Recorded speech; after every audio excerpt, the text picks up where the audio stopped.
चलो बाळको આપણે એક નવા સવાલ તરફ જઈએ તો સવાલ છે બાળકો શણના કાપડનો ઉદ્યોગ વિશે માહિતી આપો। તો બાળકો શણના કાપડના ઉદ્યોગ વિશે માહિતી તો તમે 10મા ચેપ્ટરમાં શણ ઉદ્યોગ અથવા શણના ઉત્પાદન માટે તમે બાળકો માહિતી મેળવેલી છે બરાબર। તો શણ એ બીજા ક્રમે આવતો ભારતનો મુખ્ય ઉદ્યોગ છે। હા બાળકો કૃષિ આધારિત ઉદ્યોગ છે, બીજા ક્રમે આવતો ભારતનો એક મહત્વનો ઉદ્યોગ છે। બાળકો આ મુદ્દામાં છે ને તમારા માટે એક મહત્વનો જે 2 માર્ક્સનો સવાલ છે એ અહીંયા તમને દર્શાવ્યો છે બરાબર। શણ અને શણથી બનેલી ચીજવસ્તુના ઉત્પાદનમાં ભારતનું સ્થાન પ્રથમ છે। બાળકો બહુ મહત્વનો મુદ્દો છે। જોજો શણ અને શણ દ્વારા જે વિવિધ વસ્તુઓ બનાવવામાં આવે છે ખ્યાલ આવ્યો એ વિવિધ વસ્તુઓ કે ચીજવસ્તુના ઉત્પાદનમાં ભારતનું સ્થાન પ્રથમ છે ખ્યાલ આવ્યો। પણ શણની નિકાસમાં બાંગ્લાદેશ પછી ભારતનું સ્થાન આવે છે। બાળકો ઉત્પાદનમાં ભારતનું સ્થાન પ્રથમ છે પણ નિકાસમાં ભારતનો ક્રમ કેટલામાં હોય છે બીજો। સર આવું કેમ થતું હોય? કારણ કે બાળકો ભારતમાં જે શણ અને શણ દ્વારા જે ચીજવસ્તુઓ બને છે ને એ લગભગ ભારતમાં મોટા ભાગે વેચાઈ જાય છે કારણ કે ભારતની જનસંખ્યા એટલી વિશાળ છે બાળકો અને એટલા માટે બાળકો એ બની ગયા પછી વેચાણ થઈ ગયા પછી જે વસ્તુ વધે છે ને એ પ્રમાણમાં કેવી વધે છે ઓછી અને એટલા માટે બાળકો ઉત્પાદનમાં આપણો પહેલો ક્રમ છે જ્યારે નિકાસમાં બાંગ્લાદેશ પછી ભારતનું સ્થાન આવે છે એટલે બાળકો નિકાસમાં આપણો બીજો ક્રમ છે। એટલે બાળકો પરીક્ષામાં સવાલ પૂછાય ત્યારે બાળકો ખૂબ જ કાળજીપૂર્વક વાંચજો શું પૂછ્યું છે। શણ અને શણ દ્વારા જે ચીજવસ્તુઓનું ઉત્પાદન થાય છે એમાં ભારતનું સ્થાન પ્રથમ છે પણ શણથી જે વસ્તુઓની નિકાસ થાય છે એમાં બાળકો ભારતનું સ્થાન કેટલું આવું છે બાળકો કેટલું આવે છે બીજું છે એટલે બાંગ્લાદેશ પછી ભારતનું સ્થાન આવે છે। દેશમાં શણના કુલ ઉત્પાદનમાં બંગાળ લગભગ બાળકો બંગાળ એટલે પશ્ચિમ બંગાળની વાત થાય છે બાળકો પશ્ચિમ બંગાળ લગભગ 80% આંધ્રપ્રદેશ લગભગ 10% એટલે બાળકો ઓલ ઓવર જોવા જઈએ તો દેશમાં બાળકો શણનું જો 100% ઉત્પાદન થતું હોય તો પશ્ચિમ બંગાળ બાળકો 80% હિસ્સો ધરાવે, આંધ્રપ્રદેશ બાળકો 10% એટલે બાળકો 90% તો બાળકો લગભગ શણનું સૌથી વધારે ઉત્પાદન આ બે રાજ્યોમાં થાય છે। એમાં બાળકો અગ્રેસર જો છે પશ્ચિમ બંગાળ અને બાકીનું બિહાર, ઉત્તર પ્રદેશ, મધ્ય પ્રદેશ, ઓડિશા અને અસમ તે ત્રિપુરામાં થાય છે ખ્યાલ આવ્યો। તો બાળકો શણનું સૌથી વધારે ઉત્પાદન પશ્ચિમ બંગાળમાં થાય ત્યાર પછી આંધ્ર પ્રદેશ આ બે રાજ્યો બાળકો 90% જેટલો હિસ્સો ધરાવે છે। બાકીનું બિહાર છે, ઉત્તર પ્રદેશ છે, મધ્ય પ્રદેશ છે, ઓડિશા છે, અસમ છે અને ત્રિપુરા। ત્યાર પછી બાળકો વિધાન સમજાવો। બાળકો નકશામાં તમને પૂછાય કે શણ ઉત્પાદક કોઈ પણ એક પ્રદેશ તો તમારે પશ્ચિમ બંગાળ બતાવવાનો આગ્રહ વધારે રાખવાનો કારણ કે ત્યાં સૌથી વધારે ઉત્પાદન થાય છે। હવે બાળકો વિધાન સમજાવો। પશ્ચિમ બંગાળમાં શણ ઉદ્યોગનો સારો એવો વિકાસ થયો છે સમજાવો। બાળકો પરીક્ષામાં કેટલી વખત બાળકો આ વિધાન પૂછાઈ ગયું છે પરીક્ષાના દૃષ્ટિકોણથી બાળકો વેરી મોસ્ટ ટાઈમથી સવાલ 2 માર્ક્સનો કે પશ્ચિમ બંગાળમાં શણ ઉદ્યોગનો સારો એવો વિકાસ થયો છે સમજાવો। ત્યારે લખવાનું બાળકો શણના ઉત્પાદન થઈ ગયા પછી તેના રેસાને સંસાધિત કરવા માટે વહેતું પાણી હોવું જરૂરી છે ખ્યાલ આવ્યો। શણના ઉત્પાદન થઈ ગયા પછી તેના રેસાને સંસાધિત બાળકો સંસાધિત એટલે સાફ કરવા માટે સંસાધિત કરવા માટે વહેતું પાણી હોવું જરૂરી છે જે પશ્ચિમ બંગાળમાં હુગલી નદી દ્વારા પ્રાપ્ત થાય છે। આ ઉપરાંત અહીં સસ્તો માનવ શ્રમ, પરિવહનની સુવિધા અને નિકાસ માટેના ચોક્કસ બંદરો ઉપલબ્ધ હોવાથી ઉપરાંત સારા એવા બજારનો વિકાસ થયો છે, બેંક પ્રણાલી સારી એવી વિકસી છે। આ બાબતોને કારણે પશ્ચિમ બંગાળમાં શણ ઉદ્યોગનો સારો વિકાસ થયેલો જોવા મળે છે। બાળકો 2 માર્ક્સનો અતિ મહત્વનો સવાલ છે બાળકો બોર્ડમાં અવારનવાર બાળકો પૂછાઈ ગયેલો સવાલ છે ખ્યાલ આવ્યો।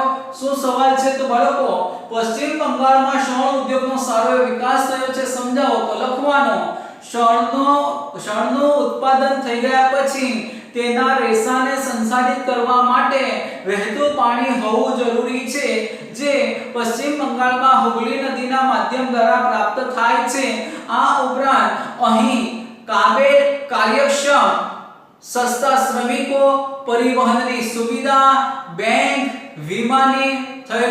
અને વીમાનો થયેલો વિકાસ અને નિકાસ માટેના ચોક્કસ બંદરો તેમજ બજારોને થયેલો વિકાસ વગેરેને કારણે પશ્ચિમ બંગાળમાં શણ ઉદ્યોગનો સારો વિકાસ થયેલો જોવા મળે છે. ખ્યાલ આવ્યો બાળકો? કારણ કે આપણે નિકાસ પણ કરીએ છીએ તો નિકાસ માટે બંદરો પણ હોવા જોઈએ, તો બાળકો એ પણ અનુકૂળતા છે. બેંક બાળકો, બેંકની સર વ્યવસ્થા શા માટે? તો બાળકો જે કંઈક વ્યાપાર થાય છે એ લેવડ દેવડ બેંકના માધ્યમ દ્વારા થાય અને એટલા માટે બાળકો બેંકની અનુકૂળતા, પરિવહનની સુવિધા જેને કહેવાય, અને એટલા માટે બાળકો ઓલ ઓવર એકંદરે જોઈએ ને તો આ બધી સેવાઓ અને બાબતો પશ્ચિમ બંગાળમાં ઉપલબ્ધ છે. એટલા માટે પશ્ચિમ બંગાળમાં શણ ઉદ્યોગનો સારો વિકાસ થયેલો જોવા મળે છે. આજના લેક્ચરનો સૌથી મહત્વનો સવાલ બાળકો, ખ્યાલ આવ્યો? છેલ્લી વખત લખવાનો, શણના ઉત્પાદન થઈ ગયા પછી તેના રેસાને સંસાધિત કરવા માટે વહેતું પાણી હોવું જરૂરી છે, જે પશ્ચિમ બંગાળમાં હુગલી નદીના માધ્યમ દ્વારા પ્રાપ્ત થાય છે. આ ઉપરાંત અહીં કાબેલ, કાર્યક્ષમ માનવ શ્રમિકો, પરિવહનની સુવિધા, બેંક અને વીમાની સુવિધાનો થયેલો વિકાસ તેમજ નિકાસ માટેના ચોક્કસ બંદરો પૂરતા પ્રમાણમાં હોવાથી પશ્ચિમ બંગાળમાં શણ ઉદ્યોગનો સારો વિકાસ થયેલો જોવા મળે છે. તો બાળકો આ 2 માર્ક્સનું વિધાન છે, સમજી ગયા? બાળકો ચોપડીમાં આપ્યું છે પણ થોડુંક મેં 2 થી 3 વખત બોલ્યો છું, એને રિવાઇન્ડ કરી તમે લખી લેજો ચોપડીમાં અથવા બાળકો તમારા ચોપડામાં, બરાબર? ત્યાર પછી બાળકો રેશમી કાપડ વિશે માહિતી આપો. તો બાળકો ભારતમાં રેશમી કાપડના ઉત્પાદનની સુદીર્ઘ પરંપરા રહી છે. સુદીર્ઘ એટલે બાળકો કૌશલ્યવાન, બહુ સારી બાળકો, ખ્યાલ એમાં હુનર ધરાવે છે. કારણ કે બાળકો ભૂતકાળમાં આપણે બાળકો એવો શબ્દ ભણી ગયા હતા કે યુરોપના બજારમાં સુતરાઉ કાપડ, રેશમી કાપડ વગેરેની માંગ બાળકો હતી અને એટલા માટે બાળકો રેશમી કાપડની જે બનાવવાનું કૌશલ્ય છે ને બાળકો, એની જે પરંપરા છે એ પ્રાચીન સમયથી ભારત પાસે છે. ચીન પછી ભારતનો ક્રમ આવે બાળકો. રેશમી કાપડના ઉત્પાદનમાં ચીન પછી ભારતનો ક્રમ આવે છે. ઓલ ઓવર બાળકો એકંદરે જોજો આ બધી બાબતોમાં ચીન આગળ છે આપણા કરતા. ખ્યાલ આવ્યો? ડાંગરના ઉત્પાદનમાં બી જોયું તો બાળકો ચીન જ આગળ છે. ચાના ઉત્પાદનમાં પણ ચીન આગળ છે. ખ્યાલ આવ્યો? હવે બાળકો રેશમી કાપડના ઉત્પાદનમાં પણ ચીન આગળ છે. બાળકો રેશમના કુલ 4 પ્રકાર પડે છે. બાળકો 1 માર્ક્સનો સવાલ છે. રેશમના કુલ 4 પ્રકાર પડે છે. ઈરી, ટસર, બાળકો ઈરી, ટસર, બાળકો સેતુર, ઈરી, ટસર અને મુગા. ખ્યાલ આવ્યો? કયા કયા? સેતુર, ઈરી, ટસર અને મુગા. સમજી ગયા બાળકો? રેશમના 4 પ્રકાર કયા કયા? તો સેતુર, ઈરી, ટસર અને મુગા. ખ્યાલ આવ્યો? આ રેશમના 4 પ્રકાર પડે બાળકો. કયા? સેતુર, ઈરી, ટસર અને મુગા. બાળકો તમને 1 માર્ક્સનો સવાલ પરીક્ષામાં આવી શકે કે રેશમના પ્રકારો જણાવો, તો લખવાનું રેશમના કુલ 4 પ્રકાર પડે છે: સેતુર, ઈરી, ટસર અને મુગા. બાળકો ભારતમાં રેશમી કાપડની મિલો કેટલી છે? 300. કેટલી મિલો છે? 300. ભારતમાં રેશમી કાપડની મિલો કેટલી છે? 300. ભારતમાં બાળકો કયા રાજ્યોમાં બાળકો રેશમી કાપડનું ઉત્પાદન થાય? તો કર્ણાટક છે, મધ્યપ્રદેશ છે, પશ્ચિમ બંગાળ છે, તમિલનાડુ છે, પંજાબ છે અને જમ્મુ એન્ડ કાશ્મીરમાં બાળકો સારા એવા પ્રમાણમાં રેશમી કાપડનો ઉદ્યોગ વિકસ્યો છે. બાળકો નકશામાં પૂછી શકાય, ત્યારે બાળકો નકશામાં પૂછાય તો તમારે કર્ણાટક ખાસ યાદ રાખવાનું. બાળકો નિકાસ ક્યાં કરીએ છીએ આપણે? રેશમી કાપડની નિકાસ ક્યાં કરીએ છીએ? તો યુરોપ અને આફ્રિકાના મધ્ય પૂર્વના દેશોમાં મોટા ભાગે બાળકો નિકાસ થાય છે. આ ઉપરાંત Germany, Singapore, USA, Kuwait, Malaysia, Russia વગેરે જગ્યાએ બાળકો આપણે રેશમી કાપડની શું કરીએ છીએ? નિકાસ. સર મલેશિયા પર રાઉન્ડ કેમ કર્યું? બાળકો મલેશિયા હમણાં આપણે ભણી ગયા તમે ખ્યાલ હોય તો બાળકો ચેપ્ટર નંબર 10 માં મલેશિયા આવી ગયું. શેના માટે? બાળકો રબરનું સૌથી વધારે ઉત્પાદન ક્યાં થાય છે? મલેશિયામાં. સમજી ગયા? રબરનું સૌથી વધારે ઉત્પાદન ક્યાં થાય છે? મલેશિયામાં. ઓકે. ચીન સાથે તીવ્ર હરીફાઈ થાય છે બાળકો. સમજી ગયા? રેશમી કાપડના ઉત્પાદન બાળકો ભારત બીજા ક્રમે ને ચીન પહેલા ક્રમે છે. વિશ્વ બજારમાં બાળકો આપણે ચીન સાથે તીવ્ર હરીફાઈ કે સ્પર્ધા કરીએ છીએ. ત્યાર પછી બાળકો ઊની કાપડ વિશે માહિતી આપો. બાળકો આ ચેપ્ટરમાં હું તમને કહી દઉં, તમારે મોઢે કરવાનો બાળકો વધારે રહેશે, કારણ કે એમાં સમજવાના માધ્યમ જે હશે ને એ ઓછા છે. ખ્યાલ આવ્યો? તમારે બાળકો ઉદ્યોગો છે એની માહિતી છે કે મોઢે કરવાનું તાત્પર્ય વધારે રહેવું જોઈએ. સમજાવવાનો જે મુદ્દો હશે ને બાળકો હું તમને ક્લિયર કરાવી દઈશ. ઊની કાપડ વિશે માહિતી આપો. ભારતમાં કુટીર ઉદ્યોગ રૂપે ઊની કાપડનો ઇતિહાસ ઘણો પુરાણો છે.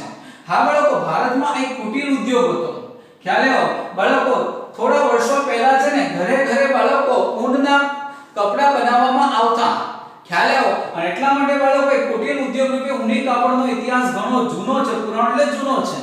સૌથી વધારે ઊની કાપડની મિલો પંજાબમાં છે. ખ્યાલ આવ્યો? એટલા માટે બાળકો નકશામાં ઉદ્યોગમાં સૌથી વધુ વખત પૂછાયેલો હોય તો ઊની કાપડનું કેન્દ્ર તમારે શું બતાવવાનું બાળકો? પંજાબ. પંજાબમાં પણ બાળકો એમાં તમારે કેન્દ્ર બતાવવું પડે છે. હમણાં તમને સમજાવું છું કે કેન્દ્રને કઈ રીતના લખવાનું હોય. તો પંજાબ, ત્યારબાદ મહારાષ્ટ્ર અને ઉત્તર પ્રદેશમાં આવેલી છે. બાળકો ઊની કાપડની સૌથી વધારે મિલો એક તો પંજાબમાં, પછી મહારાષ્ટ્ર, બીજા ક્રમે મહારાષ્ટ્ર અને ત્રીજા ક્રમે ઉત્તર પ્રદેશમાં આવેલી છે. હવે પંજાબમાં કઈ કઈ જગ્યાએ છે બાળકો? સમજી ગયા? પંજાબમાં ઊની કાપડની કંપનીઓ ક્યાં ક્યાં છે? તો બાળકો ધારીવાલ, લુધિયાણા અને અમૃતસર. તો તમે નકશામાં બતાવશો ને ત્યારે તમારે ધારીવાલ લખવી પડે, અથવા લુધિયાણા લખવું પડે, અથવા અમૃતસર લખવું પડે. બરાબર? સર ત્રણે ત્રણ લખવાના નહીં, એક જ લખવાનું હોય. પણ બાળકો નકશો આવશે ત્યારે હું તમને શીખવાડી દઈશ. તો પંજાબમાં બાળકો ઊની કાપડના કેન્દ્ર કયા કયા? ટૂંકનોંધમાં પણ તમારે લખવાનું છે બાળકો બધા કેન્દ્ર. તો પંજાબમાં ધારીવાલ, લુધિયાણા અને અમૃતસર. ગુજરાતમાં બાળકો અમદાવાદ અને જામનગર. ગુજરાતમાં કયો? અમદાવાદ અને જામનગર. મહારાષ્ટ્રમાં મુંબઈ. મહારાષ્ટ્રમાં મુંબઈ. રાજસ્થાનમાં બિકાનેર, જયપુર. રાજસ્થાનમાં બિકાનેર અને જયપુર. બાળકો પંજાબમાં શું યાદ રાખવાના? ધારીવાલ, લુધિયાણા અને અમૃતસર. ગુજરાતમાં અમદાવાદ અને જામનગર. મહારાષ્ટ્રમાં મુંબઈ. રાજસ્થાનમાં બિકાનેર અને જયપુર. જમ્મુ એન્ડ કાશ્મીરમાં શ્રીનગર. જમ્મુ એન્ડ કાશ્મીરમાં શ્રીનગર. અને કર્ણાટકમાં બેંગાલુરુ. કર્ણાટકમાં બેંગાલુરુ. તો બાળકો જો મેં અહીંયા ખાલી રાજ્યોના નામ લખ્યા છે. બાળકો કેન્દ્રના નામ તમારે યાદ રાખવાના, લખવાના પણ જો ટૂંકનોંધ પૂછાય તો. ઊનમાંથી બનેલા ગાલીચાઓનું પણ નિર્માણ ભારતમાં થાય છે.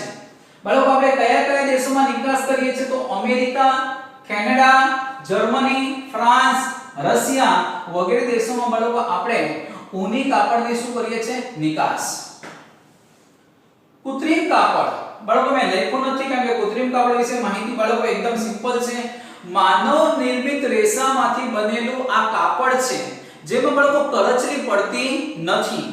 સમજી ગયા? માનવ નિર્મિત રેસામાંથી બનેલું આ કાપડની ગુણવત્તા બહુ સારી છે, તેમાં કરચલી પડતી નથી. એટલે સર માનવીના રેસામાં જ નહીં બાળકો, એમ નહીં, બાળકો કપાસ હોય, કપાસ, આ કપાસની સાથે અન્ય કૃત્રિમ રેસા ઉમેરવામાં આવે છે અને એક નવું કાપડ તૈયાર કરવામાં આવે છે જેને બાળકો કૃત્રિમ કાપડ તરીકે ઓળખવામાં આવે છે. બાળકો કપાસના રેસા સાથે કૃત્રિમ રેસા મેળવી એક મિશ્ર કાપડ બનાવવામાં આવે છે. શું? કપાસના રેસા સાથે બાળકો કેટલાક અન્ય રેસા ઉમેરવામાં આવે અને એક કૃત્રિમ કાપડ બનાવવામાં આવે છે, મિશ્ર કાપડ બનાવવામાં, જેમાં બધા રેસા મિશ્ર હોય છે, જેની બાળકો ગુણવત્તા ક્વોલિટી સારી હોય છે, જેમાં કરચલી પડતું નથી. આજે ભારતમાં આ કૃત્રિમ કાપડનો ઉદ્યોગ ખૂબ વધારે વિકસ્યો છે. ખ્યાલ આવ્યો? ગુજરાત, મહારાષ્ટ્ર, ઉત્તર પ્રદેશ, ત્યાર પછી તમિલનાડુ, કર્ણાટક, બાળકો આ રાજ્યોમાં સૌથી વધારે કૃત્રિમ કાપડનો વિકાસ થયો છે. બાળકો આ ચેપ્ટરમાં 3 માર્ક્સનો અતિ મહત્વનો સવાલ એટલે ખાંડ ઉદ્યોગ વિશે માહિતી આપો.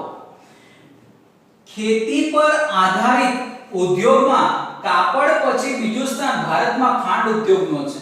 બરાબર. કૃષિ આધારિત ઉદ્યોગોની વાત કરીએ તો સુતરાઉ કાપડ પછી કાપડ પછી બાળકો ખ્યાલ આવ્યો, કાપડ ઉદ્યોગ પછી તો એમાં પછી સુતરાઉ કાપડ પણ આવી જાય, રેશમી કાપડ પણ આવી જાય. બાળકો કાપડ ઉદ્યોગ પછી જો બીજું સ્થાન મહત્વનું હોય ને તો એ ખાંડ ઉદ્યોગનું છે. બાળકો શેરડીમાંથી શું મેળવવામાં આવે છે તો તમે ચેપ્ટર નંબર 10 માં ભણી ગયા બાળકો. શેરડીમાંથી ખાંડ, ખાંડસરી, ગોળ અને ઇથેનોલ મેળવવામાં આવે છે, જેમાંથી બાળકો ખાંડ આપણે શેરડીમાંથી મેળવીએ છીએ. અને એટલા માટે બાળકો આ વિધાન લખવું જરૂરી છે. શેરડીમાંથી આપણે ખાંડ, ખાંડસરી, ગોળ અને ઇથેનોલ મેળવવામાં આવે છે. તો ફરી પાછું બાળકો હવે 2 માર્ક્સનું અતિ મહત્વનું વિધાન. ખાંડના કારખાના શેરડી પકવતા નજીકના ક્ષેત્રોમાં સ્થાપવામાં આવે છે. સમજાવો. જે પ્રકારે બાળકો આ 2 માર્ક્સનું વિધાન છે ને એવી રીતના બાળકો આ પણ 2 માર્ક્સનું વિધાન છે કે ખાંડના કારખાના શેરડી પકવતા નજીકના ક્ષેત્રોમાં સ્થાપવામાં આવે છે. સમજાવો. તો લખવાનું આ રીતના મોઢે કરી લેજો બાળકો. શેરડી કપાયા પછીના બાળકો ખાંડ ઉદ્યોગ માટે શેરડી એ કાચો માલ પૂરો પાડે છે. શું? ખાંડ ઉદ્યોગ માટે શેરડી એ કાચો માલ પૂરો પાડે છે. શેરડી કપાયા પછીના 24 કલાકની અંદર એનું પલાણ કરવું જરૂરી બને છે. જો એમ ન થાય તો શેરડી સુકાવા લાગે છે, જેથી તેનામાં રહેલી સાકરનું પ્રમાણ ઘટવા લાગે છે અને એટલા માટે તેથી બાળકો ઉત્પાદન ઓછું થાય છે. આ બાબતને ધ્યાનમાં લેતા આ બાબતને ધ્યાનમાં લેતા ખાંડના કારખાના શેરડી પકવતા નજીકના ક્ષેત્રોમાં સ્થાપવામાં આવે છે. હવે સમજો પછી ફરી પાછો એક વખત કહું છું. બાળકો શેરડી કપાઈ જાય, વાઢિયાઈ જાય બાળકો. હેલો. કપાયા પછી બાળકો તરત જ એનું છે ને 24 કલાકની અંદર બાળકો મશીનરીમાં જેનો પ્લાન્ટ હોય બાળકો, ખાંડનો પ્લાન્ટ બાળકો એમાં નાખવામાં આવે. એટલે બાળકો જેનાથી બાળકો એ સુકાય નહીં, અને સુકાય નહીં એટલે બાળકો એનામાંથી જે નીકળતું જે પાણી છે ખ્યાલ આવ્યો તો એ વધારે નીકળે અને એટલા માટે ઉત્પાદન કેવું થાય? વધારે થાય. પણ બાળકો તમે શેરડી કાપી નાખો ને 1 2 3 4 દિવસ રહેવા દો ને તો શું સ્થિતિ થાય? એમાં રહેલું બાળકો જે સાકર હોય ખ્યાલ આવ્યો કે પાણી હોય એ સુકાવા લાગે. સુકાવા લાગ્યા પછી બાળકો એની જે ઉત્પાદન ક્ષમતા છે એ કેવી થવા લાગે છે? ઓછી થવા લાગે છે. એટલા માટે બાળકો ખાંડના કારખાના ત્યાં સ્થાપવામાં આવે જ્યાં શેરડી પકાવવામાં આવતી હોય. ખ્યાલ આવ્યો? ફરી એક વખત બાળકો શેરડી ખાંડ ઉદ્યોગ માટે શેરડી એ કાચો માલ પૂરો પાડે છે. ખાંડ ઉદ્યોગ માટે શેરડી એ કાચો માલ પૂરો પાડે છે. શેરડી કપાયા પછીના 24 કલાકની અંદર તેનું પલાણ કરવું જરૂરી બને છે, નહીંતર તેમાં રહેલા સાકરનું પ્રમાણ ઘટવા લાગે છે, જેથી ઉત્પાદનમાં અથવા ઉત્પાદકતા ઓછી આવે છે. આ બાબતને ધ્યાનમાં લેતા ખાંડના કારખાના શેરડી પકવતા નજીકના ક્ષેત્રોમાં જ સ્થાપવામાં આવે છે. ખ્યાલ આવ્યો? ફરી એક વખત બાળકો ખાંડ ઉદ્યોગ માટે શેરડી એ કાચો માલ પૂરો પાડે છે. ખાંડ ઉદ્યોગ માટે શેરડી એ કાચો માલ પૂરો પાડે છે. શેરડી કપાયા પછીના 24 કલાકની અંદર તેનું પલાણ કરવું જરૂરી બને છે, નહીંતર તેમાં રહેલા સાકરનું પ્રમાણ ઘટવા લાગે છે, જેથી ઉત્પાદકતા ઓછી આવે છે. આ બાબતને ધ્યાનમાં લેતા ખાંડના કારખાના શેરડી પકવતા નજીકના ક્ષેત્રોમાં સ્થાપવામાં આવે છે. બાળકો 2 માર્ક્સનું અતિ મહત્વનું વિધાન છે, કાળજી રાખજો. હવે બાળકો ભારતમાં ખાંડના કારખાના ક્યાં છે? મહારાષ્ટ્ર, ઉત્તર પ્રદેશ, તમિલનાડુ, કર્ણાટક, આંધ્રપ્રદેશ અને ગુજરાત. બાળકો તમે ચેપ્ટર નંબર 10 માં મુદ્દો ભણ્યા શેરડીમાં. શેરડીનું સૌથી વધારે ઉત્પાદન અને વાવેતર ક્યાં થાય છે? ઉત્તર પ્રદેશમાં. પણ બાળકો ખાંડના સૌથી વધારે કારખાના ક્યાં આવેલા છે? મહારાષ્ટ્રમાં. ગુજરાતમાં બાળકો કઈ કઈ જગ્યાએ ખાંડના કારખાના અને શેરડી પકવતા ક્ષેત્રો છે? તો બારડોલી, ગણદેવી, સુરત, નવસારી, સાયણ, વ્યારા, ભરૂચ, કોડીનાર અને તાલાળા વગેરે જગ્યાએ બાળકો ખાંડના કારખાના આવેલા છે. તમારી માહિતી માટે કહી દઉં, નોંધ કરીને લખવું હોય તો લખી શકાય બાળકો. બોર્ડની અંદર તમારી ઇમ્પ્રેશન સારી પડે. બારડોલીમાં આવેલી જે સુગર ફેક્ટરી છે એ એશિયાની સૌથી મોટામાં મોટી સુગર ફેક્ટરી છે. ખ્યાલ આવ્યો બાળકો? બારડોલીમાં આવેલી જે સુગર ફેક્ટરી છે એ એશિયાની સૌથી મોટામાં મોટી સુગર ફેક્ટરી ગણવામાં આવે છે. જો આવું તમે નોંધ કરી લખો ને બાળકો તો તમારી બોર્ડની અંદર ઇમ્પ્રેશન બહુ સારી પડે છે. ખ્યાલ આવ્યો? જે અડધો 1 માસ કપાવવાનો હોય ને કપાતો નથી. સમજી ગયા? એટલે બાળકો બારડોલીની અંદર આવેલી સુગર ફેક્ટરી એશિયાની નંબર 1 બાળકો સૌથી મોટામાં મોટી ફેક્ટરી ગણવામાં આવે છે. ત્યાર પછી બાળકો 1 માર્ક્સનો સવાલ પૂછાય છે, કાગળ ઉદ્યોગ માટે કયો જરૂરી કાચો માલ જણાવો. કાગળ ઉદ્યોગ માટે, કાગળ બનાવવા માટે કયો કાચો માલ જોઈએ? તો બાળકો એક પોચું લાકડું, વાંસ, ઘાસ અને શેરડીના કૂચા. ખ્યાલ આવ્યો? લાકડું સોરી બાળકો, કાગળ બનાવવા માટે કાચો માલ જણાવો. તો બાળકો પોચું લાકડું, વાંસ, ઘાસ અને શેરડીના કૂચા વગેરેમાંથી બાળકો કાગળ બનાવવામાં આવે છે. કાગળ ઉદ્યોગમાં બાળકો આ જ એક મહત્વનો સવાલ જવાબ છે. પછી જો તમને કાગળ ઉદ્યોગ નકશામાં પૂછે તો આંધ્રપ્રદેશ છે, પશ્ચિમ બંગાળ છે, ઓડિશા છે, કર્ણાટક છે, ગુજરાત છે, તમિલનાડુ છે વગેરે જગ્યાએ બાળકો કાગળ ઉદ્યોગ આવેલો છે. કાગળનું ઉત્પાદન બાળકો ગુજરાતમાં પણ થાય છે. અમદાવાદ, રાજકોટ, સુરત, વાપી, વલસાડ, વડોદરામાં બાળકો કાગળનું ઉત્પાદન થાય છે. પણ કાગળ ઉદ્યોગમાં બાળકો એક જ સવાલ મહત્વનો છે કે કાગળ ઉદ્યોગ માટે જરૂરી કાચો માલ જણાવો. તો બાળકો પોચું લાકડું, વાંસ, ઘાસ અને શેરડીના કૂચા એ બાળકો કાગળ ઉદ્યોગ માટે જરૂરી કાચો માલ છે. તો બાળકો આ ઉદ્યોગો વિશે માહિતી આપણે મેળવી. હોમવર્કમાં બાળકો તમારે એક વખત લખજો. બાળકો લખવાની સાથે સાથે આ ચેપ્ટરમાં તમે મોઢે કરવાનો આગ્રહ વધારે રાખજો. જ્યાં સમજાવવાનું હશે ત્યાં વિસ્તારપૂર્વક બાળકો તમને સમજાવી દઈશ. ખ્યાલ આવ્યો?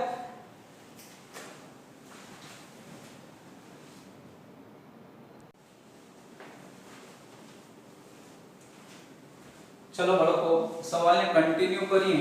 તો આગળનો સવાલ છે લોખંડ પોલાદ ઉદ્યોગ વિશે માહિતી આપો. બાળકો ચેપ્ટર નંબર 12 માં તમે લોખંડ વિશે હમણાં માહિતી મેળવેલી છે. બરાબર? લોખંડની કાચી ધાતુને લોહ અયસ્ક કહેવાય. લોખંડના 4 પ્રકાર પડે છે: હિમેટાઇટ, મેગ્નેટાઇટ, લિમોનાઇટ અને સિડેરાઇટ. ખ્યાલ આવ્યો? પછી લોખંડની કાચી ધાતુ જે અશુદ્ધ સ્વરૂપમાં મળે છે, શુદ્ધ કરવા માટે કોક અને ચૂનાના મિશ્રણ સાથે ભઠ્ઠીમાં ગરમ કરવામાં આવે છે. એટલે ઢાળનું લોખંડ મળે છે, એમાંથી કાર્બન તત્વ દૂર કરતા ઘટતા લોખંડ પ્રાપ્ત થાય છે.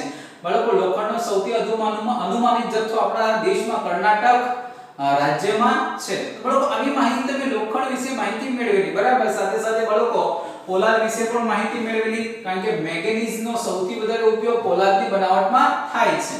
હવે લોખંડ અને પોલાદ એ બંને વિશે આપણે માહિતી મેળવવાની છે, ઉદ્યોગ વિશે માહિતી મેળવવાની છે. તો લોખંડ પોલાદ ઉદ્યોગ આધુનિક ઔદ્યોગિક અને આર્થિક વિકાસની ધરી સમાન છે.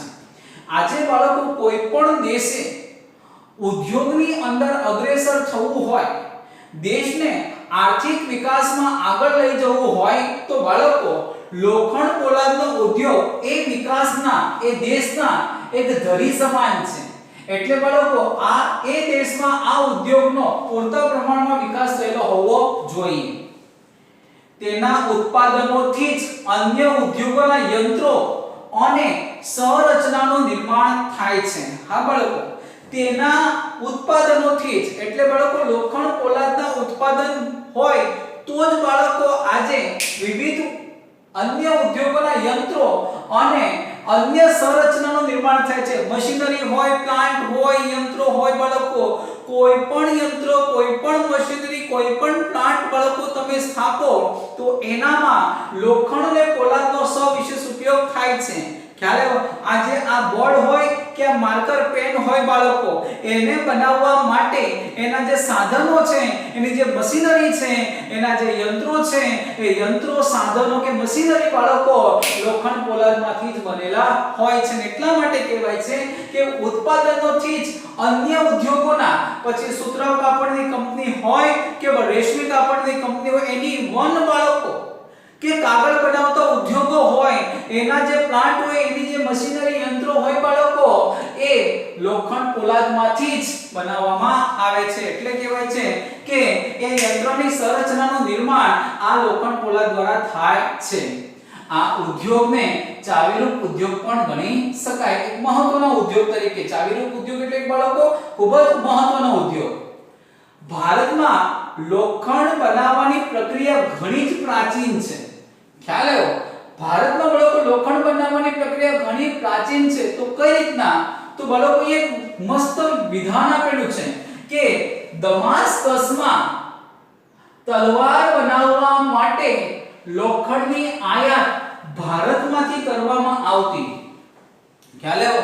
બાળકો દમાસ્કસમાં તલવાર બનાવવાનો બહુ મોટો ઉદ્યોગ વિકસ્યો છે.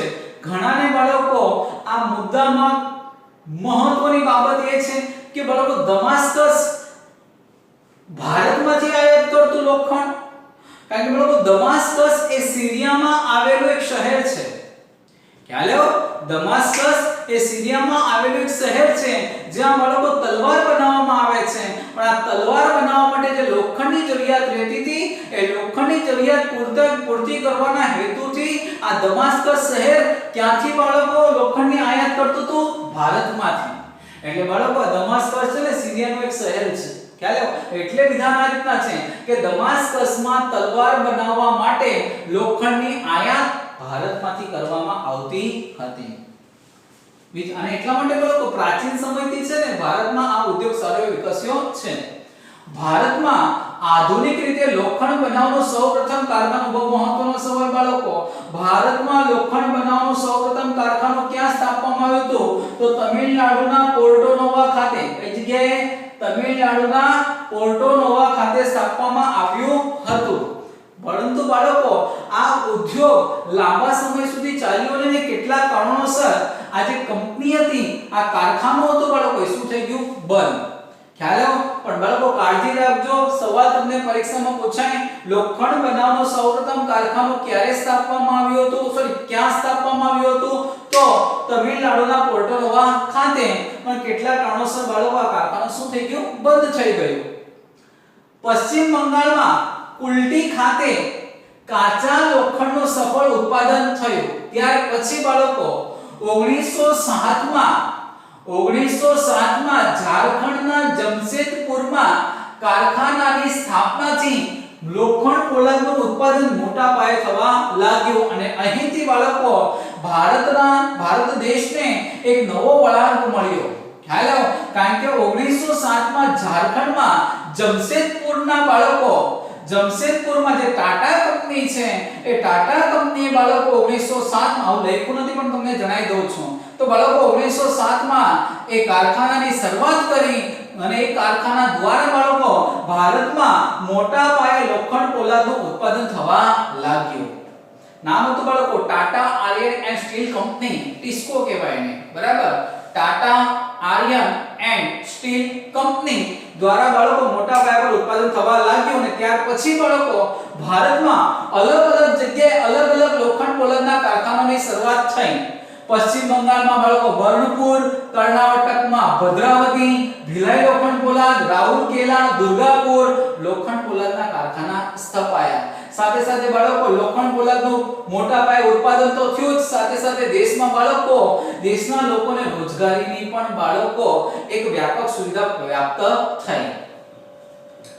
બોકારો, વિશાખાપટ્ટનમ, સેલમમાં પણ આધુનિક અને મોટા કારખાના સ્થાપવામાં આવ્યા. હા બાળકો, ક્યાં? બોકારો, વિશાખાપટ્ટનમ અને સેલમ. બાળકો સેલમ છે ને આંધ્રપ્રદેશ અને તમિલનાડુની બોર્ડર પર, જો કે તમિલનાડુમાં બાળકો આ કારખાનો આવે છે. વિશાખાપટ્ટનમ એટલે બાળકો તમને કહી દઉં તો આંધ્રપ્રદેશમાં આ રીતના બાળકો અલગ અલગ જગ્યાએ. બોકારો છે બાળકો એ બિહારમાં છે. ક્યાં છે? બિહારમાં. તો બાળકો બિહારમાં બોકારો, આંધ્રપ્રદેશમાં વિશાખાપટ્ટનમ અને તમિલનાડુમાં સેલમમાં પણ આધુનિક અને મોટા કારખાનાની શરૂઆત થઈ. લોખંડ પોલાદ ઉદ્યોગ માટે બાળકો કાચો માલ શું જોઈએ? લોહ અયસ્ક. લોખંડની કાચી ધાતુને શું કહેવાય? લોહ અયસ્ક. પછી કોલસો, ચૂનાનો પથ્થર અને મેંગેનીઝ. ખ્યાલ આવ્યો? લોખંડ પોલાદના ઉદ્યોગ માટે કાચો માલ શું જોઈએ? લોહ અયસ્ક, કોલસો, ચૂનાનો પથ્થર અને મેંગેનીઝ. ગુજરાતમાં હજીરા ખાતે બાળકો વેરી મોસ્ટ એમપી ફરી પાછો કહું, જ્યારે ગુજરાતનો મુદ્દો આવે ત્યારે બી કેરફુલી બાળકો યાદ રાખી લેવાનો. ગુજરાતમાં હજીરા ખાતે મિની સ્ટીલ પ્લાન્ટ કાર્યરત છે. તમને સવાલ આવો પૂછાઈ ગયો છે ભૂતકાળમાં બોર્ડની અંદર કે ગુજરાતમાં કઈ જગ્યાએ મિની સ્ટીલ પ્લાન્ટ કાર્યરત છે. ગુજરાતમાં કઈ જગ્યાએ મિની સ્ટીલ પ્લાન્ટ કાર્યરત છે? તો બાળકો એ આવે છે હજીરા. ક્યાં બાળકો? હજીરા. સુરત પાસે બાળકો હજીરા ખાતે મિની સ્ટીલ પ્લાન્ટ કાર્યરત છે. ટાટા સિવાયના લોખંડ પોલાદના કારખાનાનો વહીવટ કોણ કરે છે? તો બાળકો આમ સેલ કહેવાય પણ આનું પૂરું નામ છે steel authority of India limited. ખ્યાલ આવ્યો બાળકો? સેલ નું પૂરું નામ શું થાય? તો steel authority of India limited. બાળકો ફરી એક વખત ટાટા સિવાયના લોખંડ પોલાદના કારખાનાનો વહીવટ કોણ કરે છે? Steel authority of India limited. બાળકો આ પણ સવાલ તમને પરીક્ષામાં પૂછી શકાય એવો છે. લોખંડ પોલાદ ઉત્પાદનમાં ભારતનું વિશ્વમાં સ્થાન કેટલામું છે? 5મું. કેટલામું છે બાળકો? 5મું. તો બાળકો ફરી એક વખત તો તમને કહું એક steel authority of India limited નું નામ ખાસ કાળજીપૂર્વક યાદ રાખજો. ત્યાર પછી બાળકો લોખંડ પોલાદ ઉદ્યોગ માટે કાચો માલ શું જોઈએ એ પણ. અને બાળકો વિશ્વમાં લોખંડ પોલાદના ઉત્પાદનમાં ભારતનું સ્થાન કેટલામું છે? તો બાળકો કેટલામું છે? 5મું. ખ્યાલ આવ્યો? તો બાળકો આ લોખંડ પોલાદ વિશે માહિતી છે. અને ત્યાર પછી બાળકો આજે જે સવાલ આપણે ભણ્યા હતા બાળકો શણ ઉદ્યોગ વિશે અને ખાંડ ઉદ્યોગ વિશે, આ બધું બાળકો તમારે એક વખત લખવાનું, હોમવર્કમાં લખવાનું રહેશે.